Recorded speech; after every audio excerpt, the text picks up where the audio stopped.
Right now, as we are seeing, there is transnational repression. There are some Indian government agents alleged they've been trying to murder, assassinate Americans over here, especially Sikh American activists. Why do you think that issue is so important, and the importance of this Sikh caucus? I think people in the United States should feel safe, should feel their ability to speak and have their voices heard, and not feel like they're going to be assassinated by a foreign agent inside of our borders. And so that's why it's obviously a concern to all of us. You have a large Sikh population in your constituent. Your constituents are a lot of Sikh Americans. What is your message to them? Well, we introduced a resolution to recognize what happened in 1984 and talk a little bit about the impact that had there in India.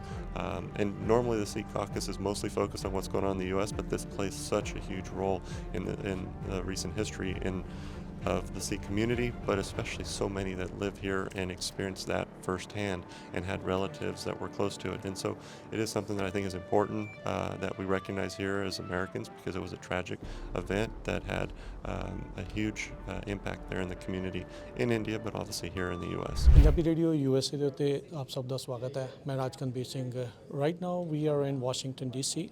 Recently there was a commemoration, ardas for 1984 genocide victims. Now I have with me District 22 Congressman David Valadao. Congressman, welcome. Appreciate it. Thanks for having me. So Congressman, you are the first members or the founders of the American Sikh Caucus. Walk us through that historic event.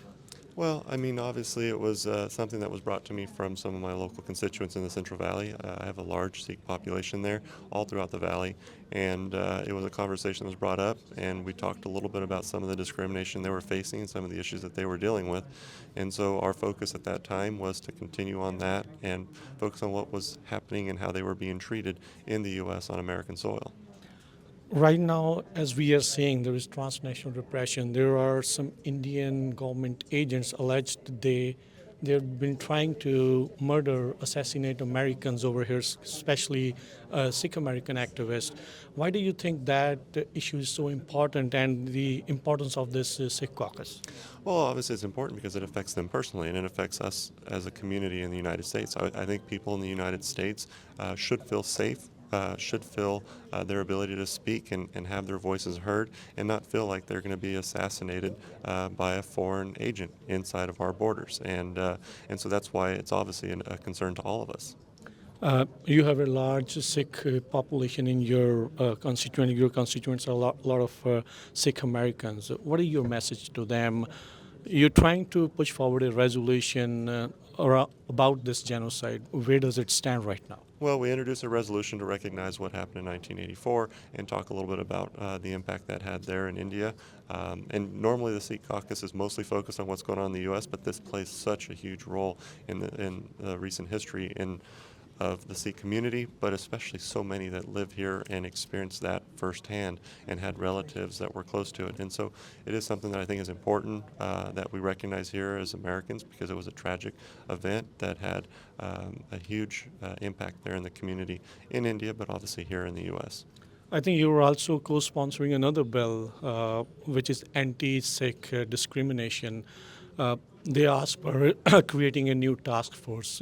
What do you think? Will those things eventually help? Yes, I mean, anytime we can gather data and have information ready at hand so that we can make the case for the need for further action to understand exactly what a community is feeling, I think it's important for us to do that. And this is one of those first steps in doing that. U.S. already sanctions many people who from different countries who are doing transnational repression over here against the Americans. Do you think those Indian government officials who are named in these allegations, should those be sanctioned as well? Well, obviously I need to look at the specific instances and understand a little bit better, but any time that a person's First Amendment rights are being held or being prevented from their ability to speak out and have their voices heard, I think it's important for us to take immediate action and obviously hold those responsible for those types of actions accountable. Anything else you want to say to the Sikh Americans? How should they be feeling safe now with all these things happening with your voice over here in Washington, D.C.? I mean, obviously, it's important for us to continue these efforts, but I do believe we're making progress. I do believe that we're raising awareness in what's going on with the Sikh community here in Washington and around the globe, so that folks know that this will not be tolerated, and we'll do our best to allow people to have their opinions and their voices heard. Thank you, Congressman. Thank you. Anytime. Appreciate it. Thanks.